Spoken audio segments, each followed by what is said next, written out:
नमस्कार, आपका स्वागत है इस ऑनलाइन ट्यूटोरियल में जिसे होम बायोलॉजी नाउअडेज द्वारा प्रस्तुत किया गया है। इस वीडियो में मैं आपको व्हिटेकर की 5 साम्राज्य वर्गीकरण के किंगडम प्रोटिस्टा का विस्तृत विवरण दूंगा। जैसा कि आप पहले से जानते हैं, किंगडम प्रोटिस्टा में सूक्ष्मदर्शी एक कोशिकीय यूकैरियोट्स शामिल होते हैं। यूकैरियोट्स होने के कारण उनकी कोशिका में एक सच्चा केंद्रक और अन्य झिल्लीबद्ध कोशिकांग होते हैं। यह साम्राज्य अन्य साम्राज्यों किंगडम फंजाई, प्लांटी और एनिमेलिया के साथ एक कड़ी बनाता है, जिनमें बहुकोशिकीय यूकैरियोट्स होते हैं। किंगडम प्रोटिस्टा के सदस्य, जिन्हें प्रोटिस्ट्स कहा जाता है, मुख्य रूप से जलीय होते हैं। ये ताजे पानी में भी पाए जा सकते हैं और समुद्री पानी में भी। ये द्विभाजन द्वारा अलैंगिक रूप से और कोशिका संलयन तथा युग्मज निर्माण की प्रक्रिया द्वारा लैंगिक रूप से प्रजनन करते हैं। किंगडम प्रोटिस्टा को 5 समूहों में विभाजित किया गया है: क्राइसोफाइट्स, डायनोफ्लैजेलेट्स, यूग्लिनॉइड्स, स्लाइम मोल्ड्स और प्रोटोजोआन्स। क्राइसोफाइट्स, डायनोफ्लैजेलेट्स और यूग्लिनॉइड्स प्रकाश संश्लेषी प्रोटिस्ट्स हैं, जबकि स्लाइम मोल्ड्स मृतजीवी प्रोटिस्ट्स हैं और प्रोटोजोआन्स शिकारी या परजीवी प्रोटिस्ट्स हैं। तो आइए प्रोटिस्टा के अंतर्गत पहले समूह क्राइसोफाइट्स को देखते हैं। पहला बिंदु ये है कि ये प्रकाश संश्लेषी होते हैं। हम इन्हें मीठे पानी के साथ साथ समुद्री पर्यावरण में भी पा सकते हैं। क्राइसोफाइट्स में डायटम्स और गोल्डन एल्गी या डेस्मिड्स शामिल हैं। डायटम्स के बारे में ये महासागरों के सबसे महत्वपूर्ण और मुख्य उत्पादक हैं।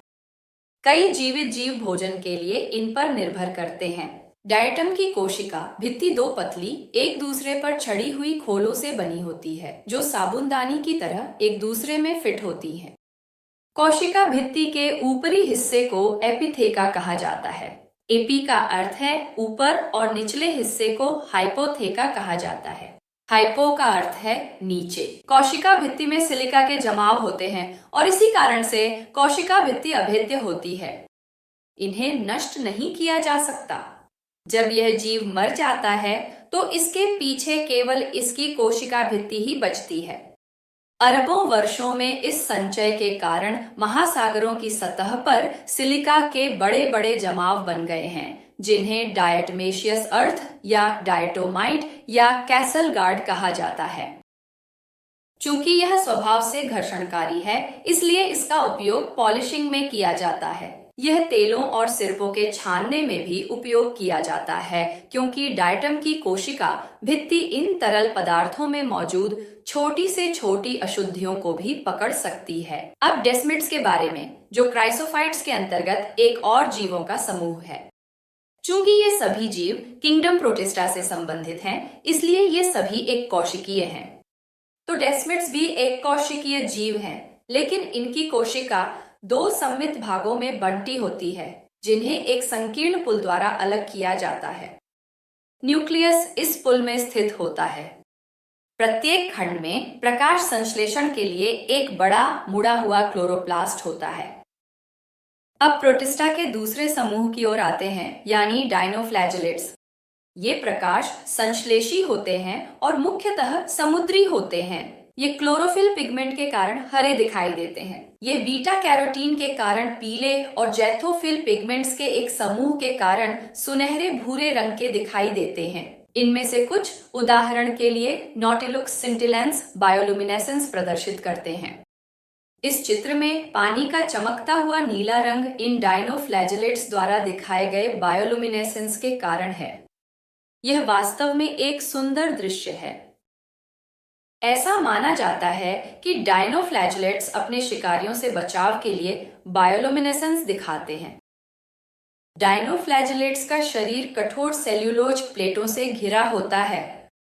इस चित्र में डायनोफ्लैजेलेट गोनियोलक्स की सेल्यूलोज प्लेट दिखाई गई है। इनके पास 2 असमान फ्लैजेला होते हैं, एक अनुदैर्ध्य और एक अनुप्रस्थ। अनुदैर्ध्य फ्लैजेलम कोशिका के सिरे की ओर अनुदैर्ध्य खांचे के साथ निर्देशित होता है, जबकि अनुप्रस्थ फ्लैजेलम छपटा और फीते जैसा होता है, जो कि गिर्डल नामक अनुप्रस्थ खांचे में स्थित होता है।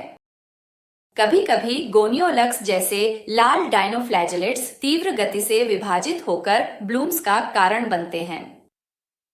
इससे समुद्र लाल दिखाई देने लगता है।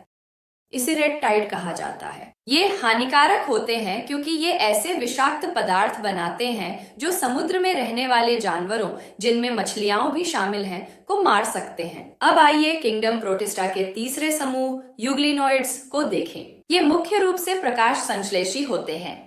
यूग्लिना यूग्लिनोइड्स का एक उदाहरण है। इनके पास कठोर कोशिका भित्ति नहीं होती है। इसके बजाय इनके पास एक प्रोटीन समृद्ध परत होती है जिसे हेलिकल कहा जाता है। यह उनकी देह को लचीला बनाती है। इनके पास दो फ्लैजेला होते हैं, एक बहुत छोटा और एक बहुत लंबा फ्लैजेला। लंबा फ्लैजेलम उनकी गति में मदद करता है, जबकि छोटा फ्लैजेलम प्रकाशग्राही के रूप में कार्य कर सकता है। जैसा कि मैंने इस व्याख्यान के पहले भाग में समझाया था, यूग्लिनोइड्स के पोषण के दो तरीके होते हैं, और वे कौन से हैं? स्वपोषी और परपोषी। यूग्लिना के क्लोरोप्लास्ट में क्लोरोफिल होता है। सूर्य के प्रकाश की उपस्थिति में वे अपना भोजन स्वयं बनाते हैं और स्वपोषी के रूप में कार्य करते हैं। लेकिन प्रकाश की अनुपस्थिति में वे अपने आसपास से पोषक तत्वों को अवशोषित करके परपोषी बन जाते हैं। यूग्लिनोइड्स का क्लोरोफिल उच्च पौधों के क्लोरोफिल के समान ही द्रव्यमान का पाया गया है। ठीक है, अब हम चौथे समूह स्लाइम मोल्ड्स की ओर बढ़ते हैं। वे सैप्रोफाइटिक प्रोटिस्ट्स हैं, जिसका अर्थ है कि वे मृत जीवों पर निर्भर रहते हैं। अनुकूल परिस्थितियों में, उदाहरण के लिए जब भोजन प्रचुर मात्रा में उपलब्ध होता है, तो वे एकत्रित होकर एक बहुनाभिकीय वनस्पतिक शरीर बनाते हैं जिसे प्लास्मोडियम कहा जाता है। यह कई फीट तक बढ़ता और फैलता है और अंततः स्पोरांगिया बनाता है जिसमें बीजाणु होते हैं। चलिए, तो प्लास्मोडियम की कुछ कोशिकाएं फलन शरीर, जिसे स्पोरांगिया कहा जाता है, तक जीवित रह सकते हैं। लेकिन जब परिस्थितियां अनुकूल होती हैं, तो बीजाणु अंकुरित होकर एक स्लाइम मोल्ड में बदल जाते हैं और जीवन चक्र चलता रहता है। अब आइए प्रोटिस्ट्स के अंतिम समूह प्रोटोजोआन्स को देखें। वे विषमपोषी होते हैं, जिसका अर्थ है कि वे भोजन के लिए अन्य जीवित जीवों पर निर्भर रहते हैं। वे शिकारी या परजीवी के रूप में रहते हैं। उन्हें जानवरों के आदिम संबंधी माना जाता है। वे मीठे पानी और समुद्री दोनों पर्यावरणों में पाए जाते हैं। गति या चलने के अंगों के आधार पर प्रोटोजोआन्स को 4 समूहों में बांटा गया है: अमीबॉइड प्रोटोजोआन्स, फ्लैजिलेटेड प्रोटोजोआन्स, सिलिएटेड प्रोटोजोआन्स और स्पोरोजोआन्स। एमीबॉइड प्रोटोजोआन्स में गति के लिए स्यूडोपोडिया होते हैं। फ्लैजिलेटेड प्रोटोजोआन्स फ्लैजेला की मदद से चलते हैं। सिलिएटेड प्रोटोजोआन्स में गति के लिए बाल जैसी संरचनाएं होती हैं, जिन्हें सिलिया कहा जाता है, जबकि स्पोरोजोआन्स में गति के लिए कोई विशेष अंग नहीं होता, फिर भी वे एक प्रकार की ग्लाइडिंग गति दिखाते हैं। आइए प्रोटोजोआन्स के अंतर्गत पहले समूह को देखें, जो है अमीबॉइड प्रोटोजोआन्स। ये मीठे पानी, समुद्री जल या नम मिट्टी में पाए जाते हैं। इनका कोई निश्चित आकार नहीं होता। गति के लिए और भोजन पकड़ने के लिए ये स्यूडोपोडिया का उपयोग करते हैं, जिसका अर्थ है झूठे पैर। वे स्यूडोपोडिया को किसी भी दिशा में फैला सकते हैं और धीरे धीरे भोजन को निगल लेते हैं। कोशिका द्वारा इस प्रकार भोजन कणों को निगलने की प्रक्रिया को फैगोसाइटोसिस कहा जाता है। आइए हम एक और YouTube वीडियो का हिस्सा देखें ताकि हम फैगोसाइटोसिस को और बेहतर समझ सकें।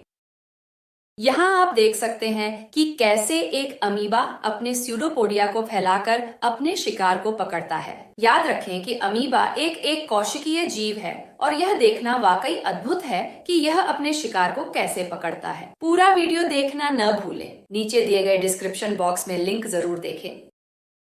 कुछ अमीबॉइड प्रोटोजोआ परजीवी होते हैं। उदाहरण के लिए एंटामीबा हिस्टोलिटिका, जो अमीबिक डिसेंट्री का कारण बनता है। दूसरा समूह है फ्लैजिलेटेड प्रोटोजोआ। इनके पास गति के लिए फ्लैजेला होते हैं। ये या तो स्वतंत्र रूप से रहने वाले होते हैं या परजीवी होते हैं। परजीवी रूप मानव और अन्य जानवरों में बीमारियां पैदा करते हैं। ट्रिपैनोसोमा ब्रूसी नींद की बीमारी स्लीपिंग सिकनेस का कारण बनता है। इस बीमारी को स्लीपिंग सिकनेस नाम इसलिए दिया गया है क्योंकि प्रभावित लोगों में नींद का चक्र बाधित हो जाता है। इस चित्र में इस प्रोटोजोआ के फ्लैजेला कोड़े जैसे अंग स्पष्ट रूप से देखे जा सकते हैं। अब बात करते हैं सिलेटेड प्रोटोजोआ की। इनका एक विशिष्ट आकार होता है। उदाहरण के लिए यहाँ दिखाया गया पैरामीशियम चप्पल के आकार का होता है। ये सभी प्रोटोजोआ जलीय होते हैं। इनके शरीर पर हजारों बाल जैसे संरचनाएं होती हैं जिन्हें सिलिया कहते हैं और ये सिलिया इनके चलने में मदद करते हैं।